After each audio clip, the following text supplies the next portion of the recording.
The year was 114 BC, and 3 women stood in chains before Rome's most powerful religious tribunal, their pristine white robes now symbols of their impending doom.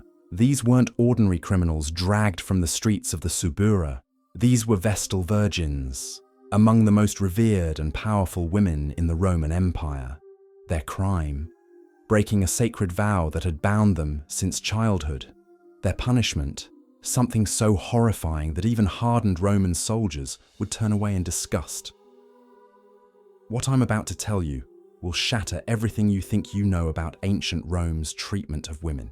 Because the story of what happened to Aemilia, Lucinia, and Marcia reveals a truth so dark, so twisted, that it exposes the brutal reality behind Rome's carefully constructed facade of civilization. This wasn't just execution. This wasn't even torture in any conventional sense. This was something far more sinister. A punishment designed not just to kill, but to psychologically destroy both the victim and anyone who witnessed it.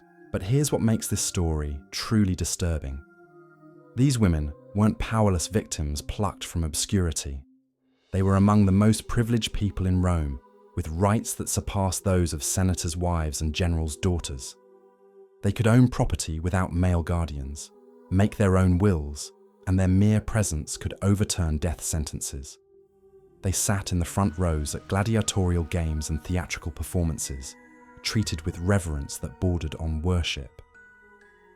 So how did 3 of Rome's most protected women end up facing a fate worse than death?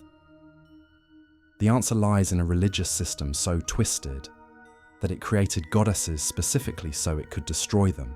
To understand the horror that awaited these 3 women, you need to understand what a vestal virgin actually was, because I guarantee it's nothing like what you've been told.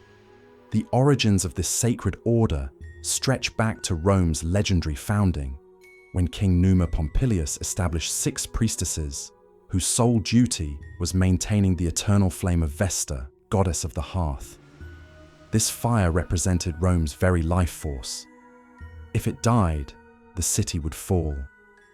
The empire's survival depended entirely on 6 women keeping that flame burning, year after year, generation after generation. But here's where it gets disturbing. To tend this sacred fire, you couldn't be just anyone. The selection process was called captio, meaning capture, and that word choice wasn't accidental. Girls between 6 and 10 years old would be presented to Rome's chief priest, the Pontifex Maximus. 20 candidates, all from noble families, all physically perfect, all prepubescent. The priest would choose one, and in that moment, something unprecedented in Roman law would occur. The selected girl would be legally freed from her father's power, the patria potestas that controlled every other Roman woman's entire existence. She wouldn't pass from her father's control to her husband's control as every other woman did. She became something that shouldn't have existed in Roman society, a woman who belonged to no man. The ceremony that transformed her was carefully choreographed psychological manipulation. Her hair would be styled in the Sinai creams, 6 braids wound around her head in a pattern otherwise worn only by brides on their wedding day. This wasn't coincidence. A vestal occupied the liminal space between girlhood and womanhood permanently, suspended in a state of eternal transition. Let me introduce you to the daily reality these women faced, because understanding their lives makes what happened to them even more chilling.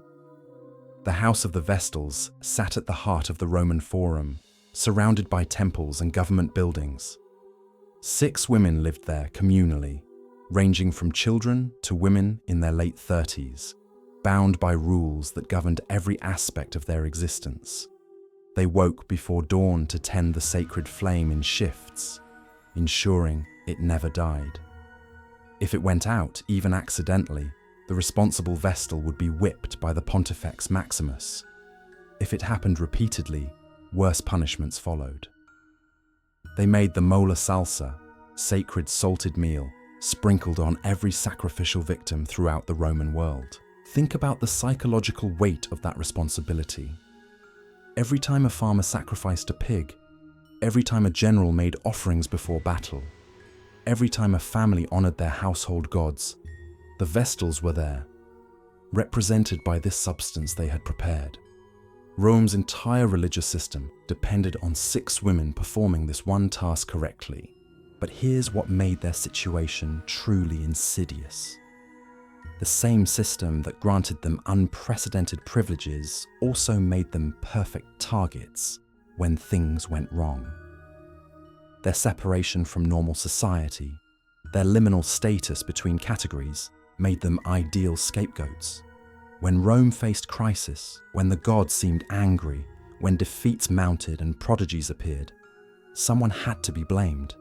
Someone whose death would mean something, and vestals were always available. The legal rights they possessed were genuinely extraordinary. A vestal could own property in her own name, something no other Roman woman could do without male permission. She could make her own will. She had the power of sacrosanct Titus, the same legal protection as tribunes of the people. Assault a vestal, and you face death. When they traveled through Rome's streets, lictors cleared their path just as they did for magistrates. If a vestal accidentally encountered a condemned criminal being led to execution, that criminal was immediately freed. Her mere presence could overturn a death sentence. They had the best seats at all public entertainments, positioned where everyone could see them, walking symbols of Rome's purity and power. They could give testimony in court without taking an oath because their word was assumed to be truthful. They were legally incapable of lying. They stored wills and important documents, including the wills of emperors. They had access to state secrets and witness treaties. In the later Republic, they became political players in their own right, using their neutral status to mediate between factions and carry messages between enemies who trusted no one else. All of this privilege came with one non-negotiable condition: absolute chastity for 30 years. No sexual contact of any kind. The penalty for breaking this vow was death. But not just any death. The Romans believed that spilling a vestal's blood would pollute the city, so they developed a punishment that technically didn't kill her. They buried her alive. Now we come to the year 114 BC, when everything went wrong for Aemilia, Lucinia, and Marcia. Rome was gripped by anxiety. Wars with Germanic tribes were going badly. The social war was brewing as Italian allies grew increasingly unhappy with their treatment. Political factions were tearing each other apart. Then a prodigy occurred that sent shockwaves through the city. A young woman, daughter of a knight, was struck by lightning and killed. In Roman belief, lightning strikes weren't random accidents. They were messages from Jupiter himself, signs of divine displeasure. Something was fundamentally wrong with Rome's relationship to the gods, and it needed to be fixed immediately.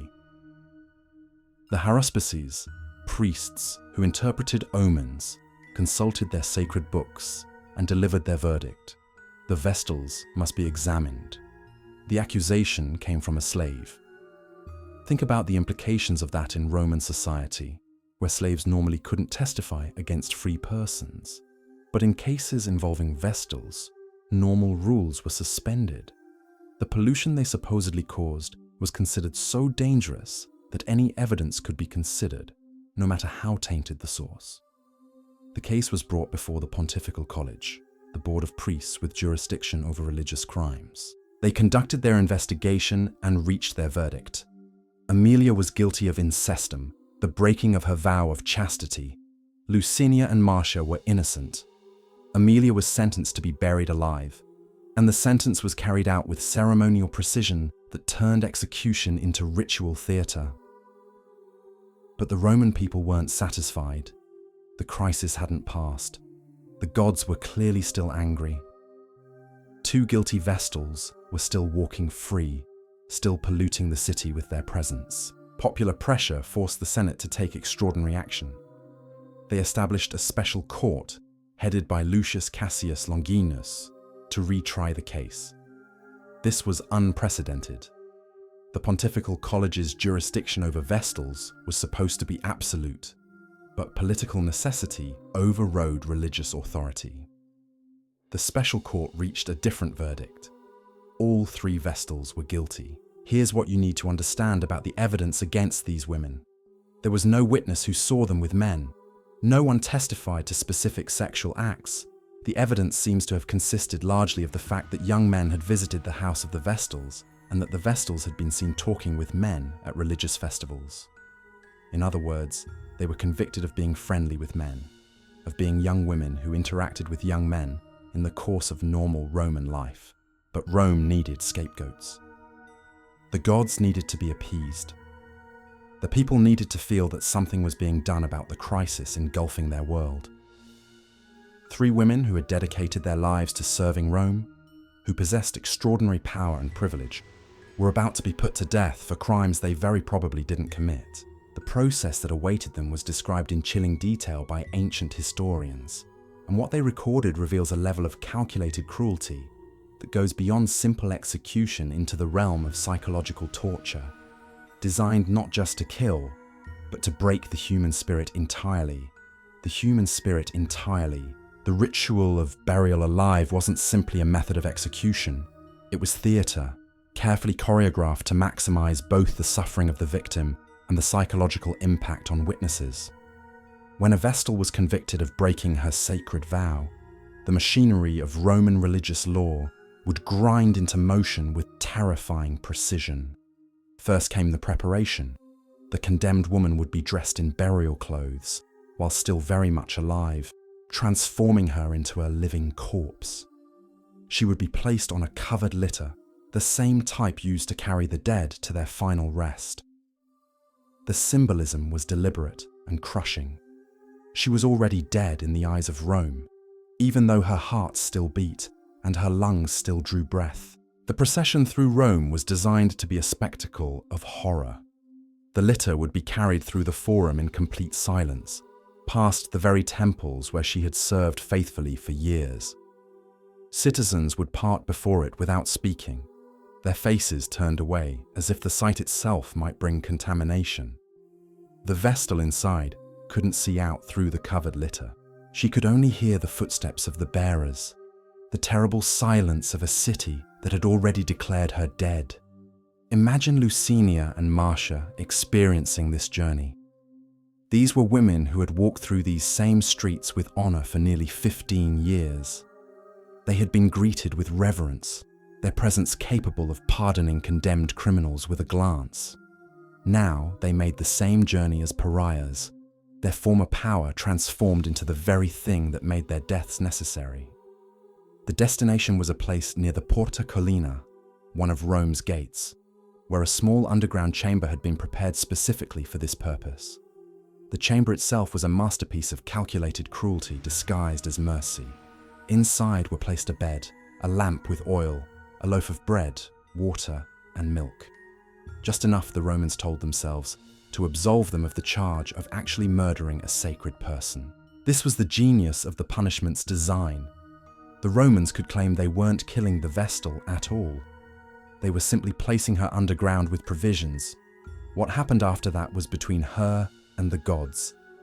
If she was truly innocent, divine intervention would save her. If she was guilty, well, the gods would render their own judgment. It was a legal fiction that allowed Rome to maintain its religious purity while committing what amounted to ritualized murder.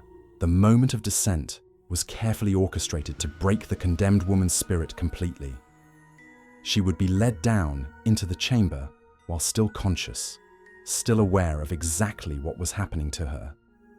The entrance would be sealed with stone and mortar while she watched from below. Then came the earth, shovelful by shovelful, heaped over the entrance until no trace remained of what lay beneath. The psychological torture didn't end with the sealing of the tomb. The condemned vestal would be left alone in absolute darkness with only her thoughts and the gradual consumption of her meager provisions. She might survive for days, possibly weeks, depending on her physical condition and mental state. Every moment would be filled with the knowledge that above her head Rome continued its daily business while she slowly died in a hole in the ground. Ancient sources suggest that some Vestals went mad during this ordeal. The isolation, the darkness, the gradual starvation, and the knowledge that no rescue would come created conditions designed to shatter the human mind. Others apparently maintained their sanity until the end, perhaps finding some final dignity in facing death with the same composure they had shown in life. The cruelest aspect was hope. The provisions meant that death wasn't immediate. For the first few days, maybe even weeks, a condemned Vestal might cling to the possibility that the gods would intervene, that her innocence would be vindicated, that somehow rescue might come, but rescue never came. The gods remained silent, and slowly, inevitably, hope would give way to despair and finally to death. What makes this punishment even more horrifying is how it was normalized within Roman society. This wasn't the act of a mad tyrant or the result of mob violence. This was legal, religious, and social procedure, carried out by Rome's most respected priests according to laws that had been refined over centuries. The men who ordered these executions went home to their families afterward and slept peacefully, convinced they had done their duty to the gods and the state. The burial alive of Vestals became so routine that it developed its own ritual vocabulary and established procedures. There were officials whose job it was to prepare the chambers, to oversee the processions, to ensure that everything was done according to ancient custom. The horror had been bureaucratized, turned into just another administrative function of the Roman religious establishment. But perhaps the most disturbing aspect of all was how the system used the Vestals' own power against them. Their sacred status, their separation from normal society, their unique position between categories. All of this made them perfect sacrificial victims. The higher they stood, the more their fall meant. When an ordinary woman died, it barely registered. But when a Vestal died, especially in such a dramatic fashion, it sent shockwaves throughout Roman society. The three women condemned in 114 BC understood this perfectly. They had lived their entire adult lives within this system. They knew its rules, its contradictions, its capacity for both elevation and destruction. As they faced their final hours, they must have grasped the terrible irony. The same privileges that had set them apart from other Roman women had marked them for sacrifice. The alleged lovers of these Vestals faced their own brutal deaths.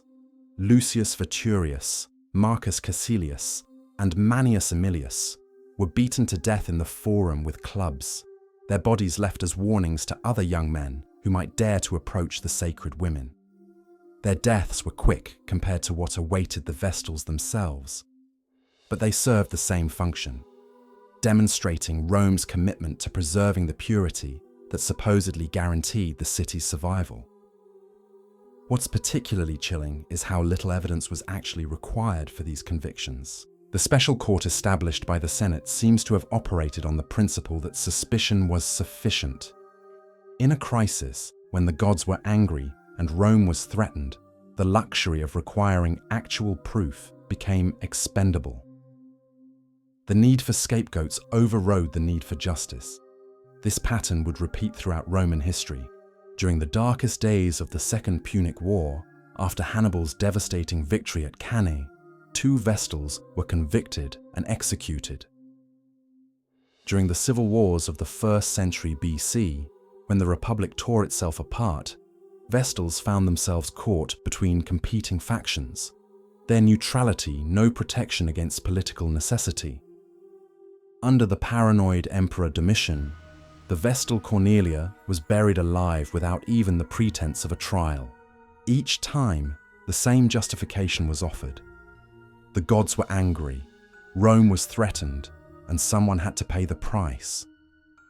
The Vestals, with their unique status and their separation from normal society, were always available when sacrifices were needed. Their power made them valuable. Their isolation made them vulnerable. Their sacred status made their deaths meaningful. The system had created them specifically to destroy them when circumstances demanded it. They were goddesses in human form, worshipped and revered, granted privileges beyond the dreams of ordinary women. But they were also walking symbols of purity that could be shattered whenever Rome needed to demonstrate its commitment to traditional values.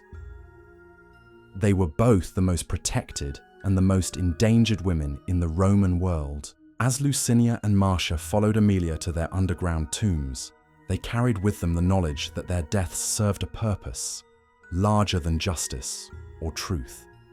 They were dying not for what they had done, but for what Rome needed them to represent. The price of maintaining divine favor, the consequence of moral corruption, the necessity of sacrifice in times of crisis. The earth would be heaped over their chambers, and Rome would continue.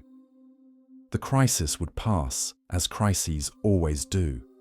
New vestals would be chosen to replace them. The sacred fire would keep burning, and the system that had created them and destroyed them would endure, waiting for the next moment when it would need fresh victims to feed its terrible hunger for purity and sacrifice. Purity and sacrifice. The screams that echoed from beneath the earth would haunt Rome for days after each burial, though officially, no one heard anything at all. Guards were posted around the burial sites not to prevent escape, but to ensure that no curious citizens might witness what the gods were supposedly handling in private, because the truth was far more disturbing than Rome's carefully constructed mythology suggested. Recent archaeological evidence from sites near the ancient Porta Collina has revealed chambers that tell a different story than the sanitized accounts of ancient historians. Scratch marks on stone walls, fingernails worn to bone, evidence of desperate attempts to claw through solid rock. These weren't women peacefully awaiting divine judgment. These were human beings fighting for their lives until their final breath, trapped in tombs designed not just to kill, but to ensure that death came as slowly and horribly as possible. The lamp oil provided in each chamber would last perhaps 3 days if used sparingly. The bread might sustain life for a week, maybe 2 if rationed carefully. The water, in Rome's Mediterranean climate, might keep someone alive for perhaps 10 days in those underground conditions. But here's what the Romans didn't advertise. The chambers were designed to flood during heavy rains. The milk would sour within hours in the darkness, creating additional torment. The bed provided wasn't mercy, it was mockery, a reminder of the comfort they would never again experience. Dr. Helena Marchetti, whose team excavated one of these sites in 1987, described finding evidence that challenges everything we thought we knew about these executions. The chambers weren't simply holes in the ground. They were engineered psychological torture devices, with acoustics designed to amplify the victim's own voice back at them, creating an echo chamber of despair. The walls were smooth stone, impossible to climb, but just close enough together that the victim could touch both sides simultaneously, creating a sense of being trapped in a stone embrace. But the horror goes deeper than individual executions. The vestal system created what modern psychologists would recognize as institutionalized trauma bonding. Young girls were taken from their families and raised within a community where they knew that any one of them could be selected for this fate at any moment. They lived their entire lives knowing that their sisters, their mentors, their friends could disappear into the earth if political winds shifted.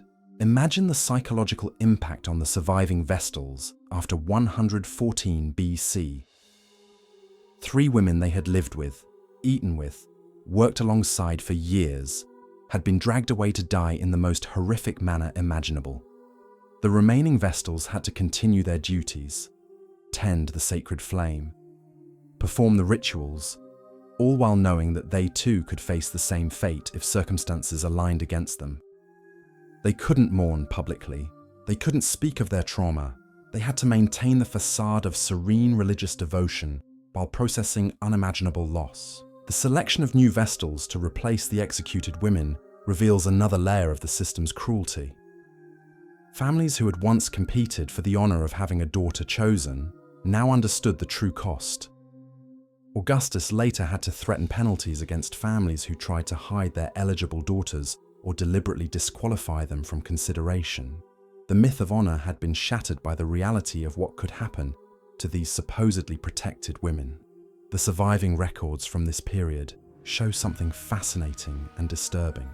The remaining Vestals began changing their behavior in subtle but significant ways. They became more isolated, more cautious about any interaction with men. They developed elaborate protocols for even the most innocent encounters. Some refused to leave the house of the Vestals except for absolutely required religious duties. The fear had become internalized, transforming them from confident religious leaders into women terrified of their own shadows. But Rome's need for scapegoats didn't end with the deaths of Aemilia, Lucinia, and Marcia. The system had tasted blood and found it effective. Within decades, other Vestals would face similar accusations during times of crisis. The precedent had been set. When Rome needed to demonstrate its commitment to traditional values, when the gods needed appeasing, when political tensions required a dramatic gesture, the Vestals were always available.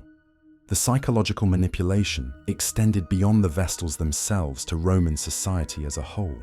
Citizens were encouraged to report any suspicious behavior, any interaction that might suggest a Vestal was straying from her vows. This created a network of surveillance that turned the entire city into a prison for these women. They couldn't speak privately with anyone, couldn't form genuine friendships outside their order, couldn't express normal human emotions without fear that someone might interpret their behavior as evidence of unchastity. The legal proceedings themselves were masterpieces of manufactured evidence. Slaves were tortured until they provided the testimony prosecutors wanted. Circumstantial evidence was elevated to the level of proof. Normal social interactions were reinterpreted as sexual encounters. The burden of proof was effectively reversed. Vestals had to prove their innocence rather than prosecutors proving their guilt. And in a society where women's sexuality was viewed with deep suspicion, proving innocence became virtually impossible. The economic dimension of these executions reveals another disturbing truth. Vestals accumulated significant wealth over their 30 years of service. They received regular allowances from the state, gifts from wealthy patrons, and income from properties they were allowed to own. When a Vestal was executed, her wealth reverted to the state or was distributed among political allies of those who had prosecuted her. There was a financial incentive to these accusations that ancient sources rarely acknowledge directly. The timeline of Vestal executions correlates almost perfectly with Rome's military and political crises. During the Cimbrian War, Vestals died. During the Social War, Vestals died. During the Civil Wars, Vestals died. During foreign invasions, Vestals died. They had become Rome's ritual release valve, their deaths providing psychological relief for a population desperate to believe that someone was taking action to address their fears and anxieties. The underground chambers where these women died weren't temporary constructions. Archaeological evidence suggests they were permanent installations, maintained and updated over centuries. There were multiple sites around Rome, each designed for specific types of executions. Some were deeper, designed for longer deaths. Others were shallower, allowing sounds to carry further as a warning to others. The Romans had industrialized ritual murder, turning it into a systematic tool of social control. The priests who oversaw these executions developed their own rituals and traditions around the process. There were specific prayers to be said, specific timing to be observed, specific procedures to be followed. They created an entire bureaucracy of death, with officials whose primary job was managing the execution of Rome's most sacred women. These men went home to their families each night, kissed their wives and daughters, and slept peacefully after participating in ritualized torture. The international implications were equally significant. Rome's treatment of its Vestals sent a message to other cultures about Roman values and Roman power.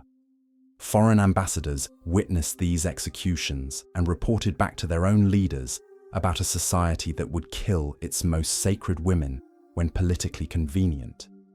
This reputation for extreme measures became part of Rome's diplomatic arsenal. a demonstration that Romans would sacrifice anything, even their most revered religious figures, to maintain state security. The medical evidence from the excavated burial sites tells its own horrific story. Skeletal remains show signs of malnutrition and dehydration, confirming that these women died slowly over days or weeks. But they also show evidence of self-inflicted injuries. Broken fingernails from clawing at stone, damaged teeth from gnawing on walls, fractured bones from throwing themselves against chamber walls in desperate escape attempts. These weren't peaceful deaths.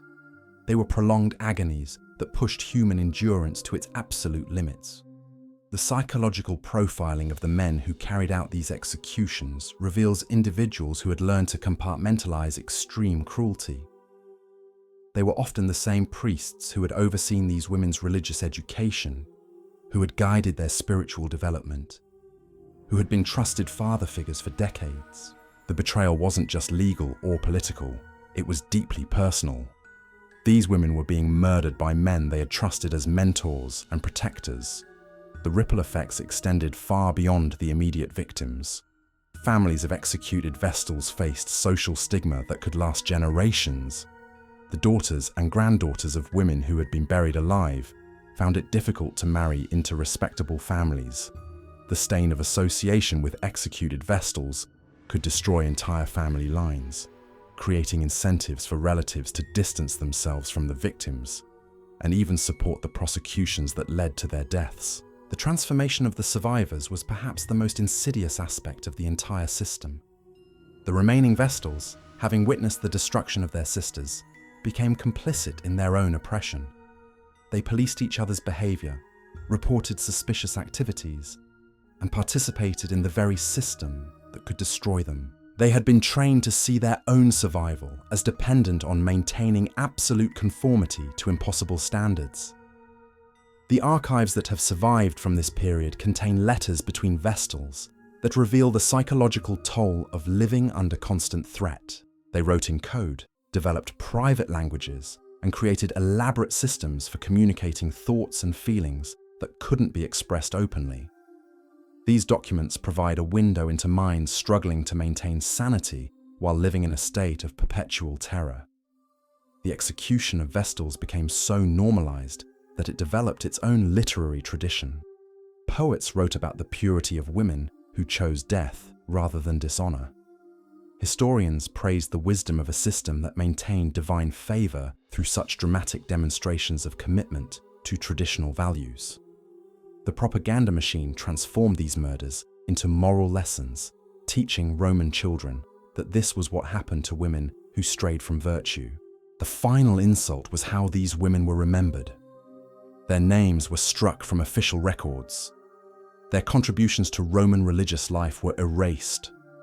Their decades of faithful service were forgotten. They became cautionary tales rather than human beings, their identities subsumed into a narrative about the importance of chastity and obedience.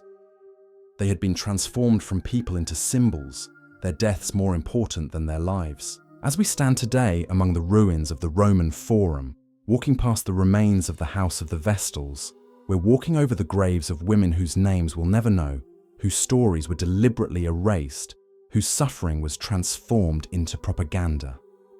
The stones beneath our feet are silent witnesses to a system that created goddesses specifically so it could destroy them when destruction served political purposes.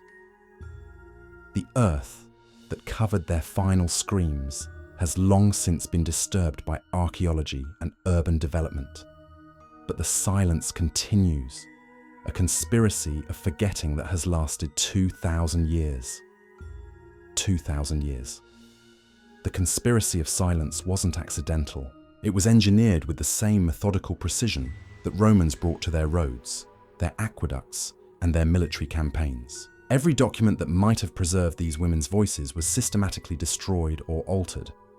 Every witness who might have spoken truthfully about what happened in those underground chambers was either bought, threatened, or eliminated.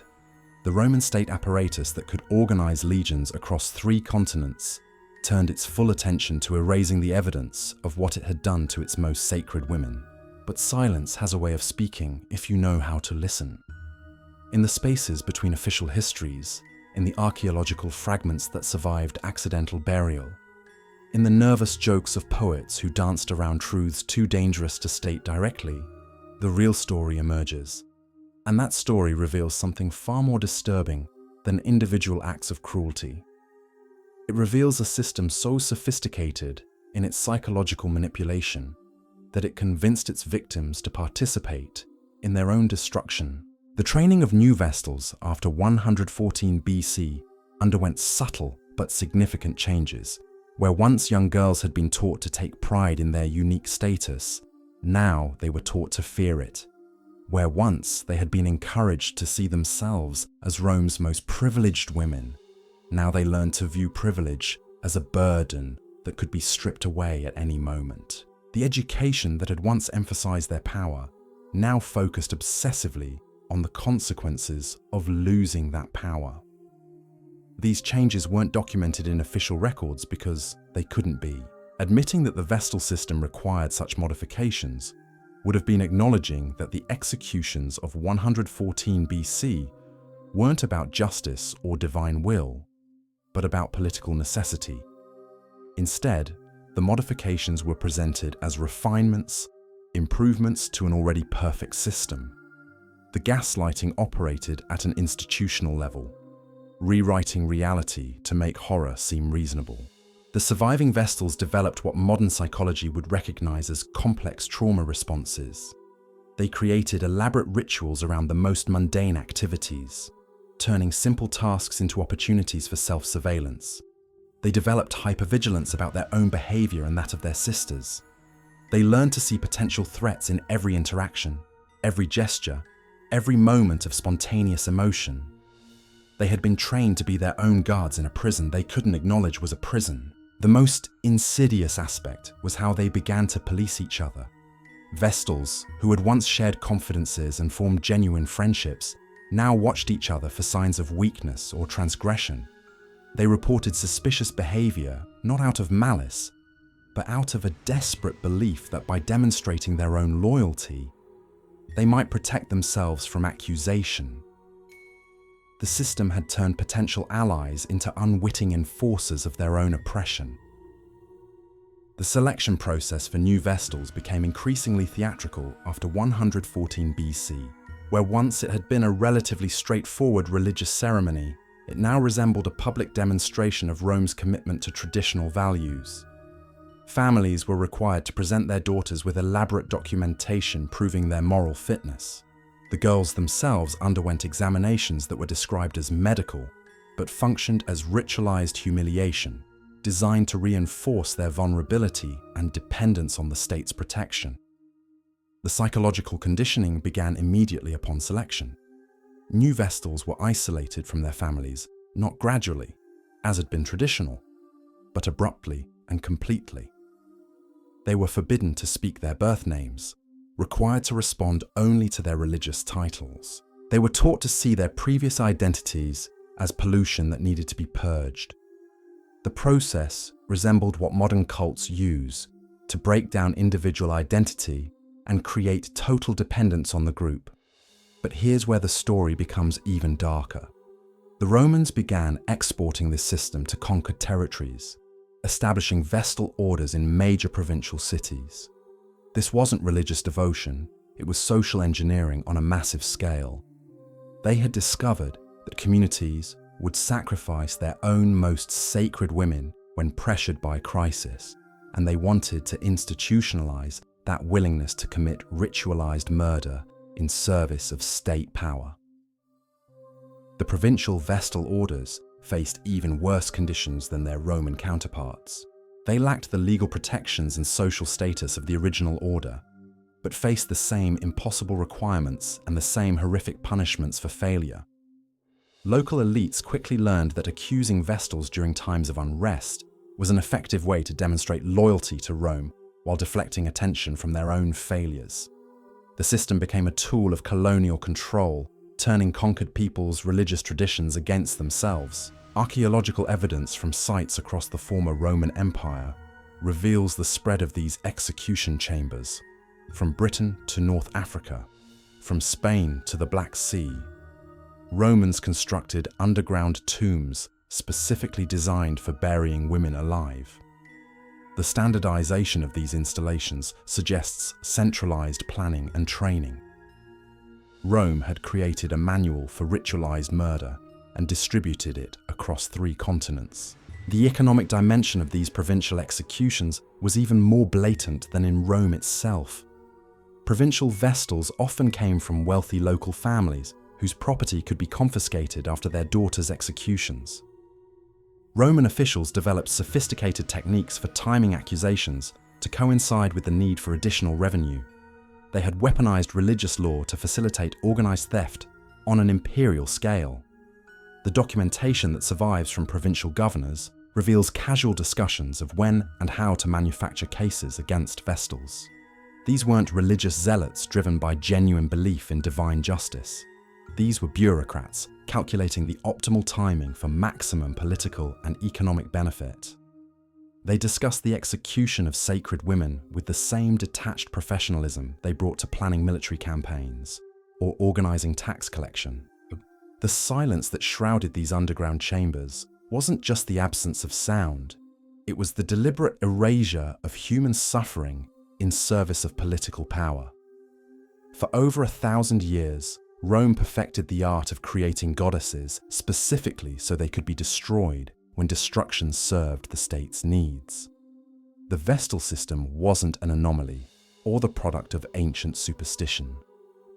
It was calculated social engineering that turned religious devotion into a weapon against the very people it claimed to honor. Today, as you walk through the ruins of the Roman Forum, remember that beneath your feet lie the bones of women whose names were deliberately erased from history. Women who were granted unprecedented power only so that power could be dramatically stripped away when Rome needed a spectacle of punishment. Women who dedicated their lives to serving a city that would bury them alive for crimes they didn't commit. The conspiracy of silence that began in those underground tombs continues even now. We still tell sanitized stories about the glorious Roman Empire while glossing over the systematic brutality that maintained it. We admire Roman law and Roman engineering while ignoring the legal frameworks they created for ritualized murder. We celebrate Roman civilization while forgetting the price paid by those who were sacrificed to maintain it. But perhaps the most disturbing truth is how recognizable this system remains. The same psychological mechanisms that convinced Roman citizens that burying sacred women alive was necessary for divine favor still operate in societies that claim to value human rights. The same willingness to sacrifice the vulnerable for the comfort of the powerful still shapes political decisions. The same capacity to transform victims into symbols while erasing their humanity still drives our narratives about justice and necessity. The earth has long since covered the screams that echoed from those chambers near the Porta Collina. But if we listen carefully, we can still hear them in every modern instance where power creates its own victims and then demands silence about what it has done. The Vestals are still dying, still being buried alive by systems that claim to honor them while ensuring their destruction. Their real tragedy wasn't just their deaths, it was how completely those deaths were transformed into propaganda for the very system that murdered them. They became cautionary tales about the importance of purity and obedience rather than evidence of institutional cruelty. They were turned into symbols of virtue rather than victims of calculated brutality. The conspiracy of forgetting continues because it must. Some truths about power are too dangerous to acknowledge, some systems too necessary to examine honestly. But in the spaces between official histories, in the archaeological fragments that escape destruction, in the nervous silences of ancient sources, the truth endures. The Vestals were not symbols. They were women. They lived, they suffered, and they died in darkness so that Rome could maintain its illusions about civilization and divine favor. The sacred flame they tended for 1,000 years was finally extinguished in 394 AD. Rome didn't fall, the city endured. The gods, it turned out, had never required their sacrifice at all. But by then, generations of women had organized their entire lives around maintaining a fire that could be put out without consequence, had died protecting a city that was perfectly capable of protecting itself. What remains now is memory, fragmented and deliberately obscured, but memory nonetheless. In choosing to remember these women not as symbols of ancient virtue or ancient oppression, but as human beings who navigated an impossible system that granted them power only to make their destruction more meaningful, we honor something the Romans tried to erase: their humanity. The stones of the Forum remember, even when we choose to forget. The earth remembers, even when we sanitize the stories we tell about what lies beneath. And perhaps that's enough.